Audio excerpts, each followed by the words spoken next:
ஞானானந்தமயம் தேவம் நிர்மல ஸ்படிகாகிருதியும் ஆதாரம் சர்வ வித்யாநாமயகிரியும் உபாஸ்மகே. நெக்ஸ்ட் ஜென் டிவி நேயர்களுக்கு அஸ்ட்ரோ கேஎஸ்ஐங்காரின் பணிவான நமஸ்காரங்கள். வார பலன் 23/9/2024 இருந்து 29/9/2024 வரலும் உண்டான வாரத்திற்கு என்னென்ன பலன்கள் மேஷம் முதல் மீனம் வரை அப்படின்றத பார்க்கலாம். அதற்கு முன்னாடி இந்த வாரத்தினுடைய கோல்சாரம் என்ன, இந்த வாரத்தில் வரக்கூடிய விசேஷ நாட்கள் என்ன, அது தவிர இந்த வாரத்தில் எந்தெந்த ராசிக்காரர்களுக்கு சந்திராஷ்டம் அப்படின்றத பார்ப்போம்.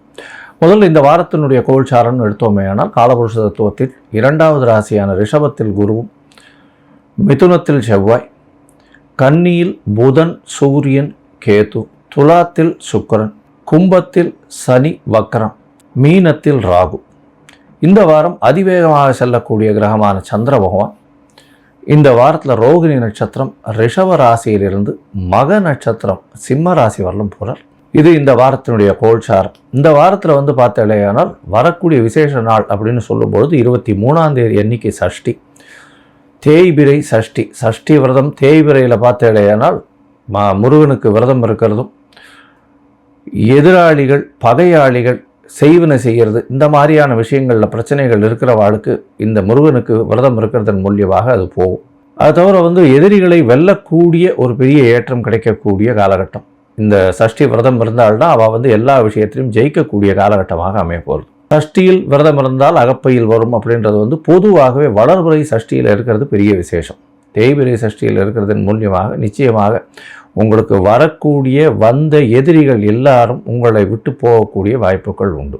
உங்களுடைய கடன், உங்களுடைய அந்தஸ்து, பதவி இதெல்லாம் போனதெல்லாம் திரும்பி வரக்கூடிய காலகட்டம் இந்த சஷ்டி விரதம் பண்ணேன்னா தேய்பிறையில். முருகப்பெருமானை வணங்கிட்டு பண்ணுறது பெரிய ஏற்றத்தை கொடுக்கும். இந்த வாரத்தில் பார்த்தாலேயானால் இது பித்ருக்களினுடைய வாரம். ஏற்கனவே சொல்லியிருக்கோம், இது இந்த மாதமே புரட்டாசி மாதமே பித்ருக்களினுடைய மாதம். புரட்டாசி மாதத்தினுடைய பலன்கள் தனியாக போட்டிருக்கேன். அது தவிர புரட்டாசி மாதத்தின் பித்ருக்களின் தோஷத்தை பற்றியும் தனியாக ஒரு 15 நிமிஷம் வீடியோ போட்டிருக்கேன். இந்த வாரம் பார்த்தாலேயானால் 25ஆம் தேதி மத்தியாஷ்டமி. மத்தியாஷ்டமி அப்படின்னு சொல்லக்கூடியது அதாவது உங்களுடைய மூதாதையர்கள் இறந்தவர்களுக்கு எந்த திதி நட்சத்திரம் தெரியாமல், அவங்க எப்போ போயிட்டாங்கன்றதும் தெரியாமல், எப்போ இறந்து போனார்கள்ன்றது தெரியாமல் இருந்ததே. ஆனால் அந்த காலகட்டத்தில் இந்த மத்தியாஷ்டமியில் பண்ணுறது விசேஷம்.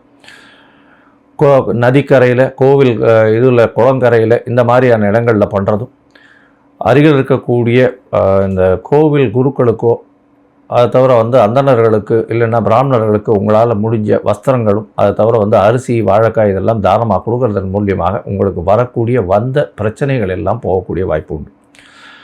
26ஆம் தேதி அவிதா நவமி அப்படின்னு போட்டிருக்கும்.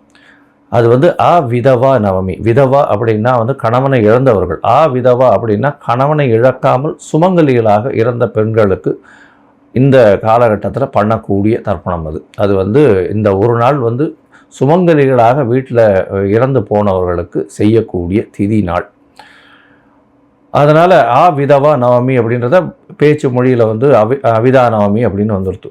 இதனால் பார்த்தாலேயானால் அந்த அன்னைக்கு யார் யாருக்கெல்லாம் உங்களுடைய முன்னோர்களில் யாராவது சுமங்கலிகளாக இறந்து போயிருந்தார்களே ஆனால் அவர்களுக்கு திதி கொடுக்கறதும் தர்ப்பணம் கொடுக்கறதும் ரொம்பவும் விசேஷம். இந்த வாரத்தில் பார்த்தேன்னா 28ஆம் தேதி அன்னைக்கு, அதாவது சனிக்கிழமை அன்னைக்கு ஏகாதசி. சனிக்கிழமையே வருது ஏகாதசி. இந்த புரட்டாசி மாதமே கோவிந்தா மாதம்னு சொல்லுவோம். வெங்கடேச பெருமாளுக்கு பெரிய உகந்த மாதம். அதுவும் ஏகாதசி வர்றது பெரிய விசேஷம். துளசியால் அர்ச்சனை பண்ணுறது மிகவும் ஏற்றமான காலம் அப்படின்றத சொல்கிறோம். இந்த வாரத்தில் வரக்கூடிய அதாவது சந்திராஷ்டமம் எந்தெந்த ராசிக்குன்னு பார்த்தாலேயானால் துலாம், விருச்சிகம், தனுசு, மகரம் இந்த 4 ராசிகளுக்கு சந்திராஷ்டமம் வருது. சந்திராஷ்டமம்னா உங்களுடைய ராசிக்கு 8ஆம் இடத்துல சந்திர பகவான் மறையிறது சந்திராஷ்டமம்னு சொல்கிறோம். சந்திர பகவான் மதிகாரகன்னு சொல்லக்கூடிய மறைந்து இருக்கக்கூடிய காலகட்டத்தில் தவறான முடிவுகள் எடுக்கக்கூடும். அதனால் உங்களுடைய அதாவது வர வேண்டிய விஷயங்களும் வராமல் போகக்கூடிய வாய்ப்புகள் உண்டு. தேவையில்லாமல் யாருக்கும் ஜாமீன் கையெழுத்து போடாதீங்க. இந்த சந்திராஷ்டமத்தில் தாக்கம் குறையிறதுக்கு ஒருவேளை நீங்கள் அன்றைக்கி அதை ஏதாவது ஒரு விஷயத்தை பண்ணியே ஆகணும், புதுசான முயற்சியை எடுத்தே ஆகணுன்ற கட்டாயத்திலிருந்து, வெளியூர் வெளிமாநிலம் போக வேண்டிய கட்டாயத்தில் இருந்தால் சந்திர பகவானுக்கு உண்டான இந்த பரிகாரம்னு சொல்லக்கூடிய நெல், பச்சரிசி இது அருகில் இருக்க கோவில் தானமாக கொடுத்துட்டு போகிறதன் மூலியமாக சந்திராஷ்டமத்தின் தாக்கம் குறையும்.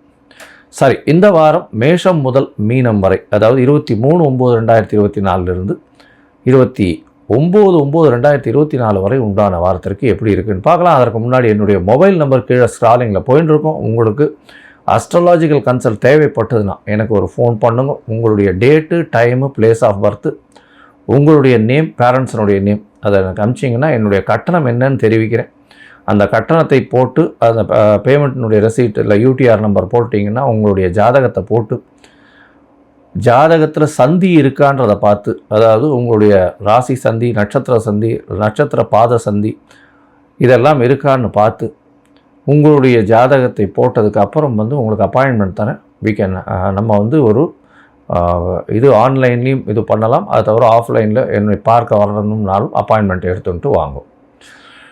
இப்போ எனக்கு தெரிஞ்சவா பாதி பேர் ஒரு 35-40 இயர்ஸ்லாம் இருக்கிறவாளுக்கு எந்த நட்சத்திர பாதம்னே சரியாக தெரியாமல் அவள் துலா ராசின்னு நினச்சிட்டு இருக்கா, விருச்சிக ராசிக்காரளாக இருப்பாள். விசாக நட்சத்திரம் 3ஆம் பாதம் நினச்சிட்டு இருப்பா, 4ஆம் பாதமாக இருக்கும். அதனால் அந்த சந்தி பார்க்குறது ரொம்பவும் முக்கியம். அதே மாதிரி மிருகசீரிஷ நட்சத்திரம் இருக்கும்.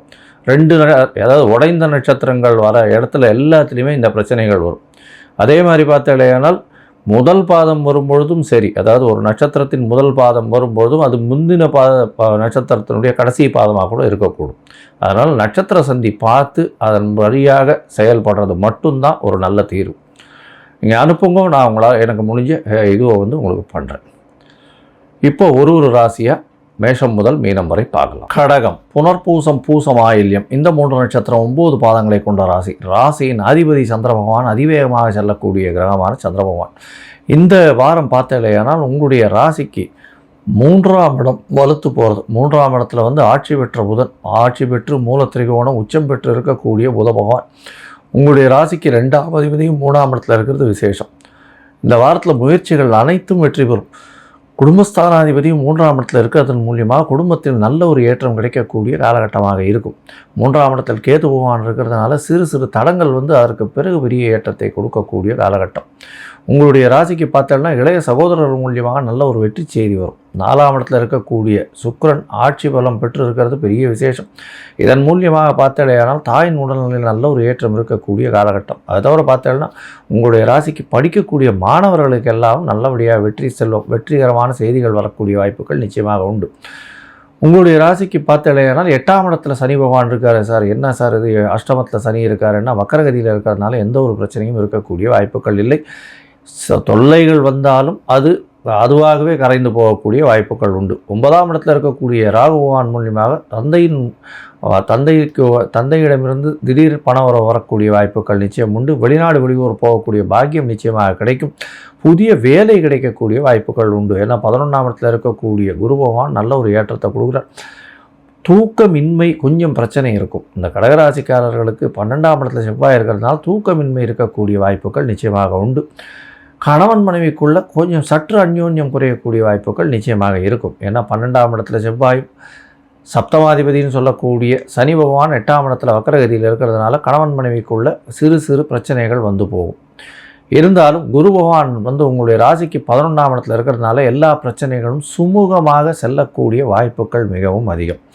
12ஆம் இடத்துல இருக்கக்கூடிய செவ்வாய் பகவான் மூலியமாக சிறு சிறு செலவுகள் வரக்கூடிய தேவையற்ற செலவுகள் வரக்கூடிய வாய்ப்புகள் நிச்சயமாக உண்டு. அதுவும் இந்த பூமி விற்கணும்னு பார்த்துட்டு இருந்தீங்கன்னா இந்த காலகட்டத்தில் நிச்சயமாக நடக்கும். ஆனால் சிறு இழப்புகள் இருக்கக்கூடிய காலகட்டமாக அமையும். இந்த வாரம் பார்த்தீங்கன்னா உங்களுடைய ராசிநாதன் உங்களுடைய ராசிக்கு 11ஆம் இடத்துல போய் இருக்கார். சந்திரன் 11ஆம் இடத்துல இருக்கிறது பெரிய விசேஷம். உச்சம் பெற்று இருக்கக்கூடிய காலகட்டம். நீங்கள் நினைத்தது எல்லாமே வெற்றிகரமாக முடியக்கூடிய காலகட்டம். குரு சந்திர யோகம் வேறு அமையிறது கஜகேசரி யோகம்னு சொல்லக்கூடியது. தந்தையின் மூலியமாக திடீர் பணம் வரவும் தந்தைக்காக தந்தையின் மூலியமாக நல்ல ஒரு ஏற்றம் கிடைக்கக்கூடிய காலகட்டமாக அமையப்போகிறது. உங்களுடைய ராசிக்கு பார்த்தலையானால் 23/9/2024 29/9/2024 வரை உண்டான வாரத்தில் சந்திர பகவான் 24ஆம் தேதி காலை ஒரு 4:30 மணி வரலும் இருக்கக்கூடிய காலகட்டம். அதற்கு பிறகு பார்த்தோம்னா உங்களுடைய ராசிக்கு 12ஆம் இடத்துக்கு போகிறார்.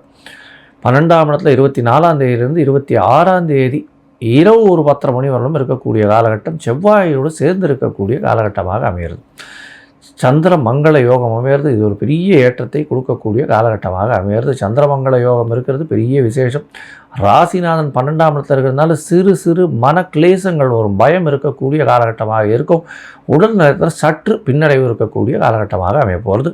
வெளிநாடு வெளியூர் போகக்கூடிய பாக்கியம் நிச்சயமாக உண்டு. உங்களுடைய ராசியிலேயே வந்து சந்திர பகவான் உட்கார்றார். இது வந்து 26ஆம் தேதி இரவு 10:30 மணியிலிருந்து 29ஆம் தேதி காலத்தால் ஒரு 7-7:30 மணி வரலும் இருக்கக்கூடிய காலகட்டம். இந்த காலகட்டத்தில் பார்த்தீங்களேனால் சந்திர பகவான் உங்களுடைய ராசியிலே இருக்கிறதுனால, ஆட்சி பெற்று போயிருக்கிறதுனால நல்ல ஒரு ஏற்றம், எது நினைத்தாலும் அது நடக்கும். அது தவிர இந்த விவசாயம் பார்க்குறவா, விவசாய பொருட்கள் விற்கிறவா, அதாவது எளிதில் அழுகக்கூடிய பொருட்கள் விற்கிறவங்க, இவங்களுக்கெல்லாம் நல்ல ஒரு ஏற்றம் கிடைக்கும். வாட்டர் கேன் போடுறவங்க, பால் வியாபாரம் பண்ணுறவங்க, பால் பதனிடும் தொழில் பண்ணுறவங்க, இவாளுக்கெல்லாம் பெரிய ஏற்றம் கிடைக்கக்கூடிய காலகட்டமாக அமையப்போகிறது.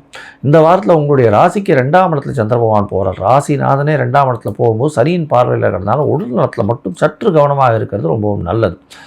பேச்சில் நல்ல ஒரு ஏற்றம் இருக்கும், தெளிவு இருக்கும். உடல் நலத்தில் மட்டும் கொஞ்சம் ஜாகிரதையாக இருக்கும். இந்த வாரம் வந்து சஷ்டி திதி வர்றதுனால சஷ்டி அன்னைக்கு முருகப்பெருமானை போய் வேண்டிட்டு வாங்கும், நல்ல ஒரு ஏற்றம் கிடைக்கும். அது தவிர வந்து இந்த அவிதா நவமியை தவிர வந்து மத்தியாஷ்டமி இதெல்லாம் வர்றதுனால யார் யாருக்கெல்லாம் தர்ப்பணம் பண்ணக்கூடிய உரிமை உண்டோ அவர்கள் போய் தர்ப்பணம் பண்ணிட்டு வர்றது பெரிய ஏற்றத்தையும் மாற்றத்தையும் நிச்சயமாக உங்களுடைய வாழ்வில் கிடைக்கும். லோகா சமஸ்தா சுகினோ பவந்து. நன்றி, நமஸ்காரம்.